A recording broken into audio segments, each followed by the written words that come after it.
Hello and welcome back to Growing Up in Scientology. So I want to do another Q&A video. These questions have been piling up in the comments section and in some messages and emails. And so let's just bang some out, see if we can get this done. I'll try not to take a full hour, but no promises.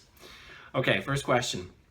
Please answer this. If there are only 25,000 Scientologists and 5,000 Sea Org members, then what work is there to keep the Sea Org members occupied? That's a ratio of 1 to 6. Doesn't reality sink in when the numbers don't add up? Please answer.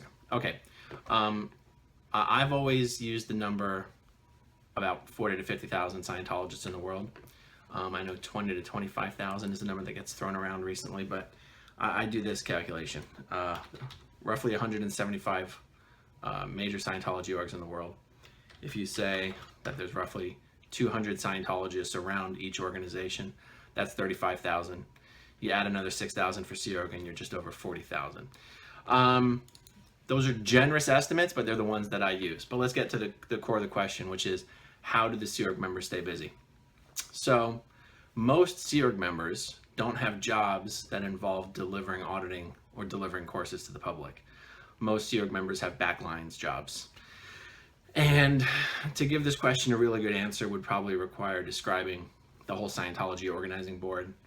I'll do a really short version of it. There's 6 divisions on a Scientology organizing board. Really it's 9, but division 6 is broken up into 3 divisions.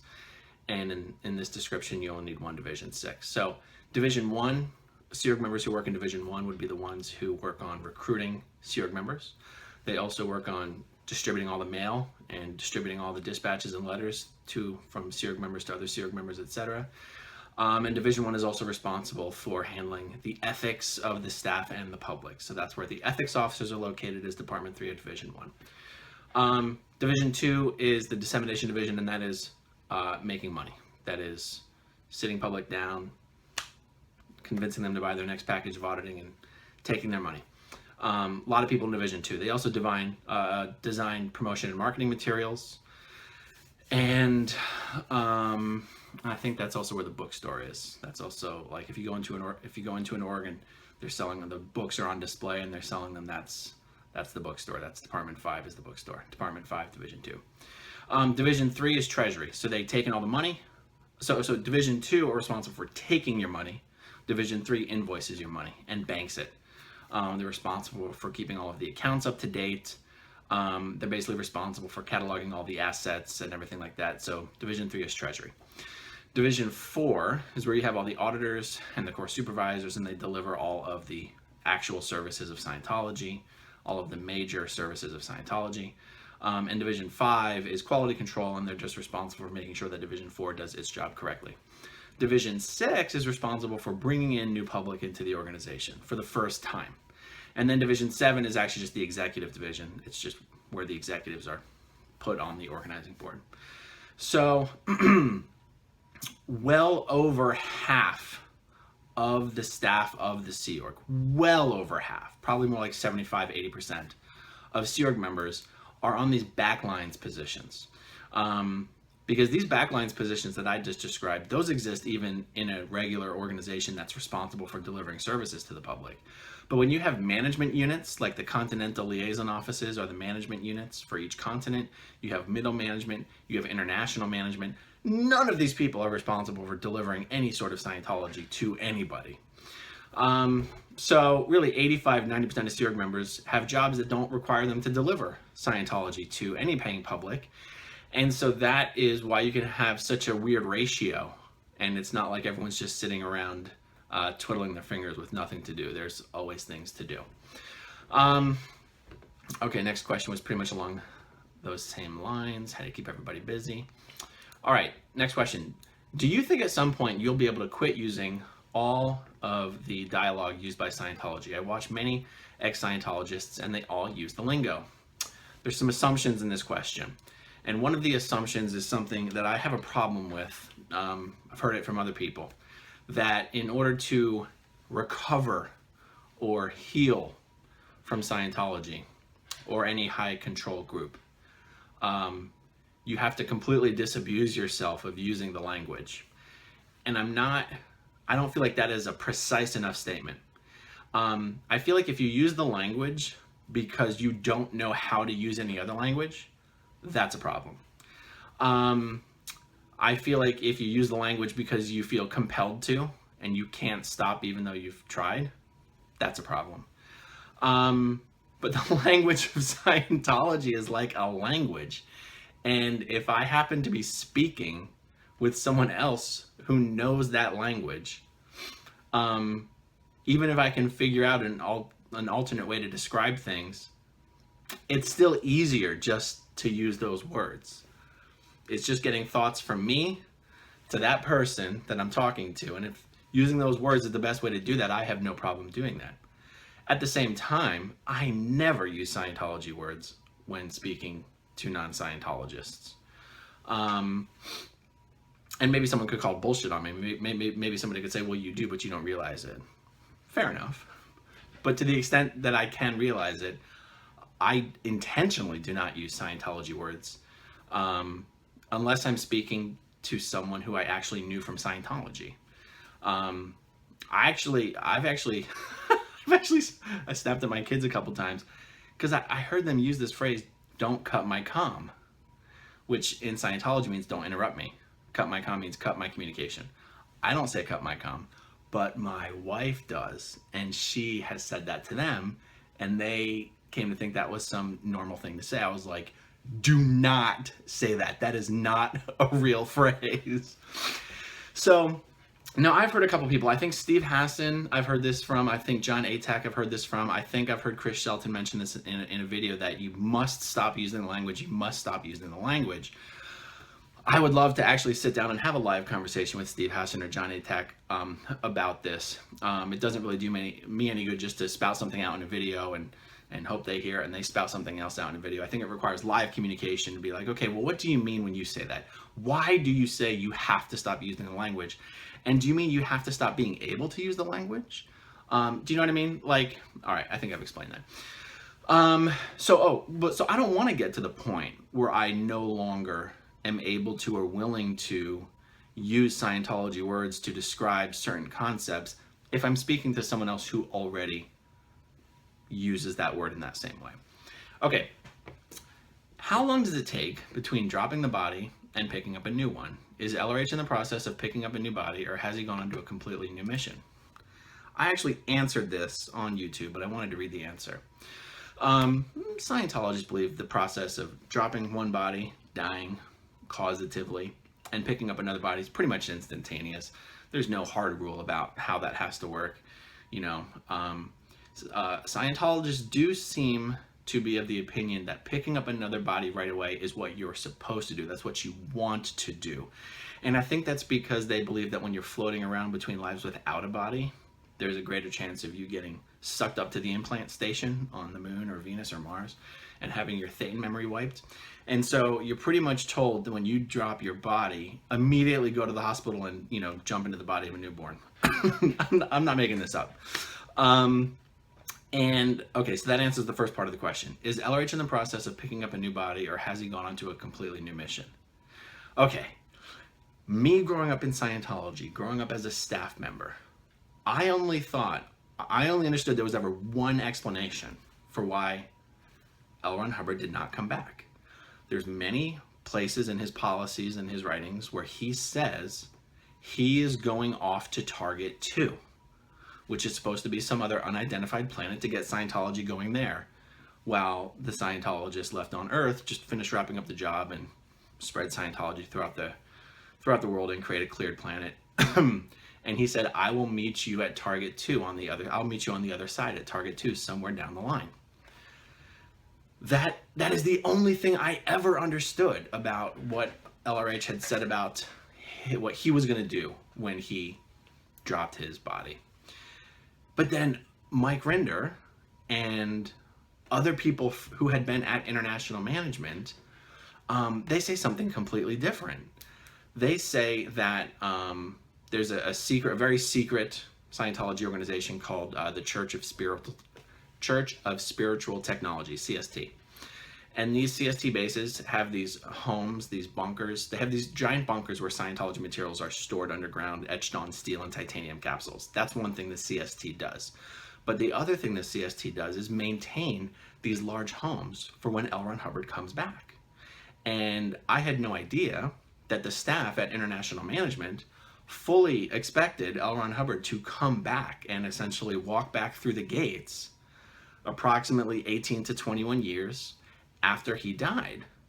And I just don't have any explanation for why the general public and general staff of Scientology were told this one thing, that LRH wasn't coming back, whereas it sounds like International Management was told that he was coming back.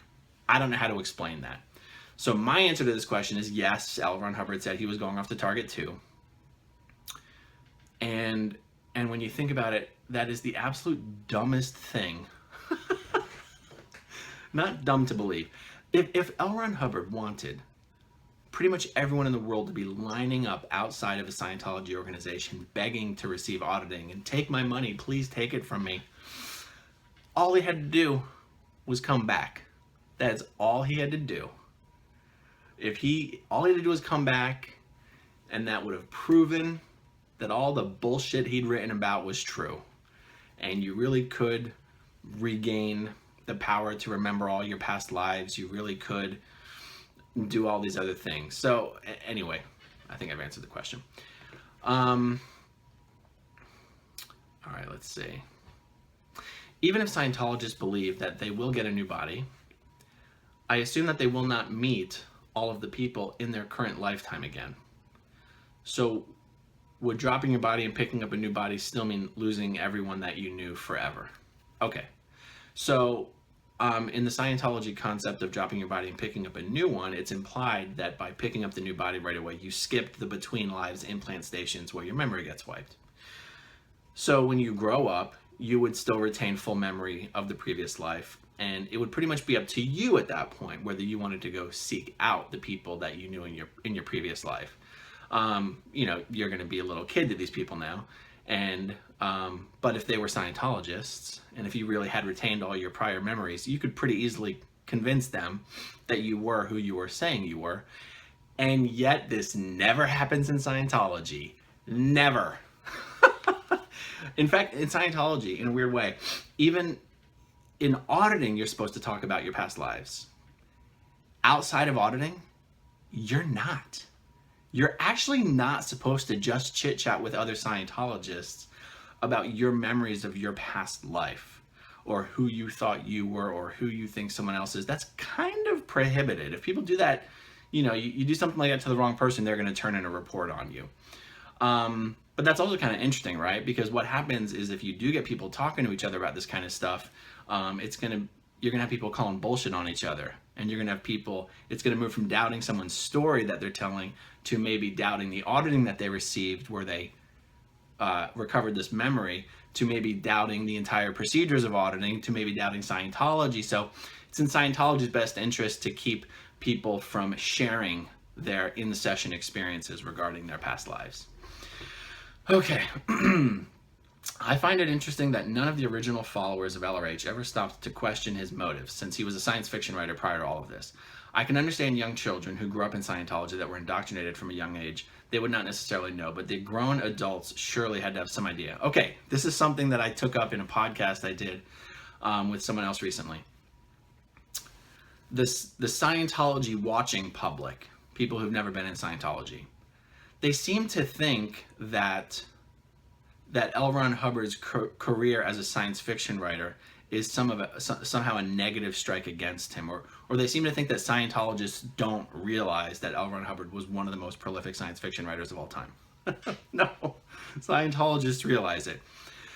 Scientologists are not hung up on this idea of, oh no, if LRH wrote all this fiction, then maybe he just invented Scientology as a work of fiction just like he did his stories. No, this isn't even something that occurs to them.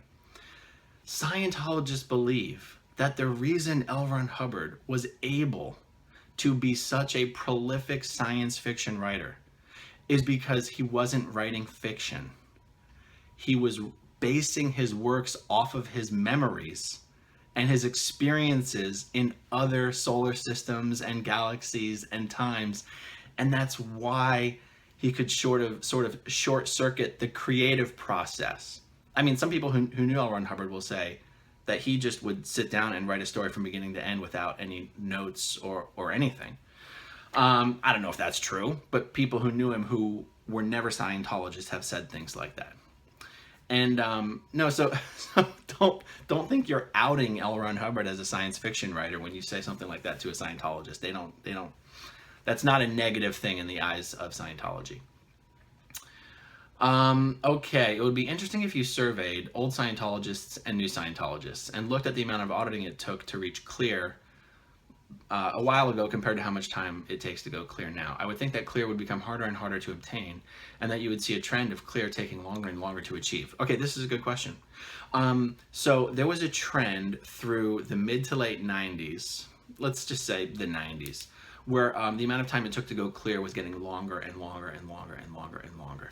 Miscavige kept rounding up everything L. Ron Hubbard ever wrote about certain portions of auditing on the bridge, particularly lower than the level of clear. And he would keep rounding up the clears and insist that they had to go back and do all of this additional auditing that they had skipped in the first place, that they were allowed to skip in the first place because they had gone clear. And so he kept backfilling this route to go clear, so that not only was he taking people who'd already attested to clear and making them go back and redo it, but this thing was being added to the route that you had to follow to go clear in the first place. And going clear, it just became freaking impossible as far as the amount of time and the amount of money that it involved. And now the pendulum has swung the other direction. And in the last 2 or 3 years, yeah, it actually started a lot longer, but it was only broadly released in the last 2 to 3 years. He has redeveloped the procedures at each of the levels leading up to clear to make going clear extraordinarily fast. If you're a true believer in the technology of Scientology, it is inappropriately fast. It is... if you ask me why this new trend started of making the time that it takes to go clear much shorter, is I think Miscavige realized that in order to keep holding on to people, you had to give them the impression that the reign of David Miscavige was benefiting them. I think he started to get the sense that there was, in a lot of ways, his reign was not benefiting Scientologists. Prices had gone up. Materials, books, lectures keep getting re-released. People have to buy these things over and over again. There were two specific years where Miscavige had completely canceled all auditor certificates that had ever been issued prior to that date. And all auditors in Scientology had to completely retrain on things they'd already trained on before. He knew how much time and money people were spending to go clear. Once shit started to hit the fan and things like Mike Rinder started to happen and things like Marty Rathman started to happen and things like Debbie Cook testifying in a court of law started to happen, I think Miscavige decided he needed some game changers. He needed something that Scientologists would go, oh my God, before X date, Scientology was really hard. Now after X date, I can fly up the bridge with ease, and to credit David Miscavige with that change. So yeah, that's the answer. It's actually gotten very, very fast to go clear recently. Okay, let's see. I have a question regarding the other end of the life spectrum. When do Scientologists believe that life begins? Catholics believe that it starts at conception. How does it work for Scientologists? I know that abortions are or were encouraged for pregnant Sea Org members, so what do Scientologists believe about abortions? Is it murder? This might seem off topic, but the idea of dropping one's body made me think about the beginning of life as well. So here's the thing. Scientologists believe that life doesn't start or end anywhere, because Scientologists don't believe that life begins or ends with the body. And they believe life is eternal and that life resides with the Thetan, which is Scientology's word for the spirit or the person themselves. So This is something that actually does not come up in Scientology. Like, no one asked the question, oh, does life begin at conception or does life begin at birth? No, life began a trillion bazillion years ago, and it's never started or stopped since then. Scientologists are not against abortion. And if Scientologists did have this fundamental idea that life started at conception, then you wouldn't have the innermost core of Scientologists, which is the Sea Org. You wouldn't have the Sea Org, which characterizes and bills and markets itself as the most ethical group on the planet. You wouldn't have that group encouraging and enforcing abortions. So this sort of kind of gets into the do Scientologists believe in God question as well, which I've addressed previously. But, you know, I know that this concept of abortion is murder because life begins at conception. This is something that, to the best of my understanding, is very much tied to religious beliefs. And if that religious aspect of believing in God and that God creates life and when life starts, if that you don't have that religious aspect there, I think you're very much more likely to just be pro-choice and not pro-life. So I think that answers that question. Let's see. Okay, this next one has to do with the video that I did about the clear cognition, where, you know, the clear cognition is, oh, I just realized that I've been making up my own reactive mind this whole time. Like, I've been creating it with my mind, and I'm not doing that anymore. So I don't have a reactive mind anymore. So this question says, I feel like I'm not quite understanding this. The first part, I created my own reactive mind all along. Doesn't that go against Dianetics saying that you have a reactive mind? Blah, blah, blah, blah, blah. Doesn't that imply that what it says in Dianetics is a lie? People only start mocking up a reactive mind when they read Dianetics. Before that, they didn't even know that they supposedly had a reactive mind. So they read Dianetics, they start to think they have a reactive mind, a concept they did not have before, just to later learn that now they've been mocking it up themselves all along. I'm not kidding with this question. Okay, the clarification. What L. Ron Hubbard is saying in Dianetics is not that, he's not going, I'm going to describe for you a reactive mind so that you can start creating a reactive mind. From L. Ron Hubbard's point of view, he's saying, no, this reactive mind is something that you've had for a very long time. Now, what he's not saying, because honestly, I don't feel like I don't think he'd even developed this clear cognition at that time. Okay, he might be saying, you've been creating this reactive mind for the last trillennia, but you just didn't know that you were creating it. See, in Dianetics, he doesn't tell you that you're creating it. He doesn't say in Dianetics, you're a Thetan and you've been creating your reactive mind all along. No, in Dianetics, he just talks about the reactive mind. It's not until later that he came up with this clear cognition. When people, back in the day when people were just reading Dianetics and auditing each other on Dianetics, the clear cognition wasn't even a thing back then. The clear cognition is something that came about with the advent of Scientology. Okay, another question. How do people who are OT8 feel about the fact that they don't have all these superpowers? Are they in denial? How can there be a happy OT8 that doesn't feel completely conned, especially after hearing what the truth revealed is? So OT8 is called the truth revealed, and Scientologists are told that on OT8, basically the truth of frickin' everything is going to be revealed to you. And since there is no OT9, don't they feel like they're at the end of the road and are still a mess? Okay, so I do not really know how Scientologists who are still in the church and have finished OT8, I don't really know how they do a little mindfuck on themselves to pretend to still be happy with what they received and what's going on.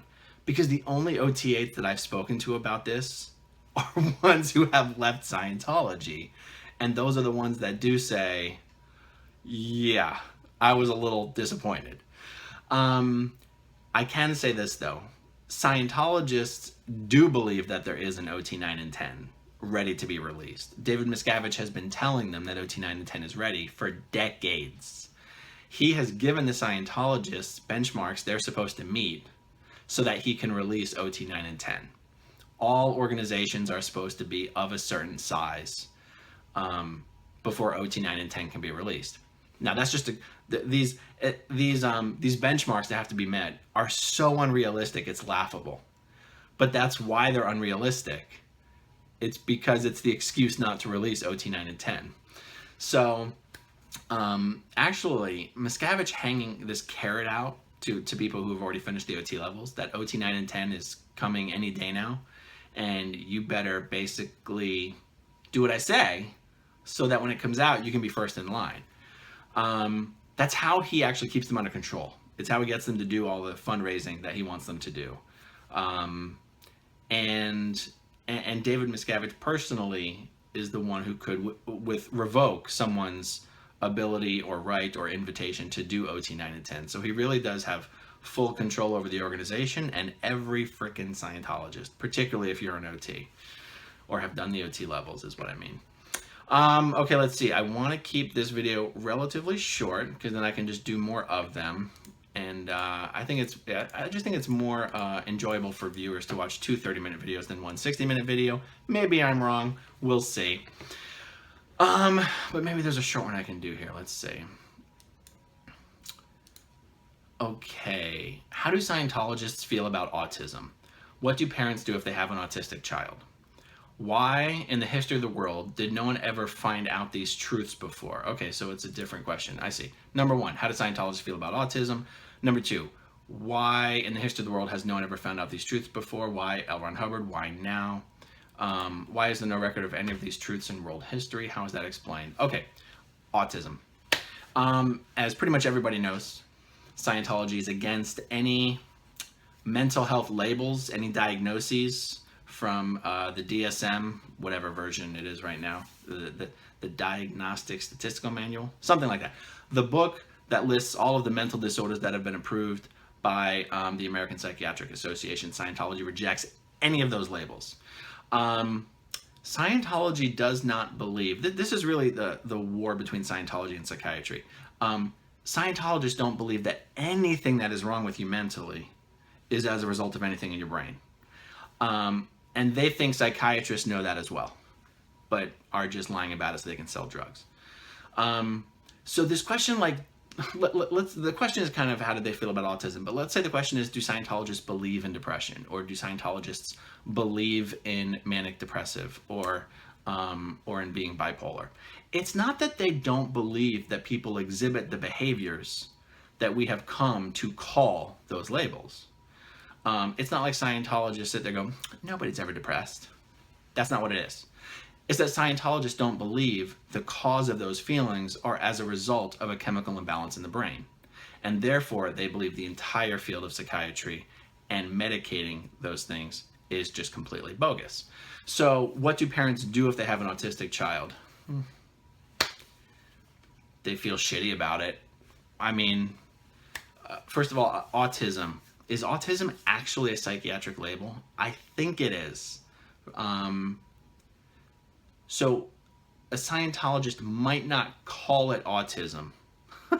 Even if they believe it's autism, they probably would not say that because of how many of their Scientology friends would get in their face about, you know, using a psych word or something.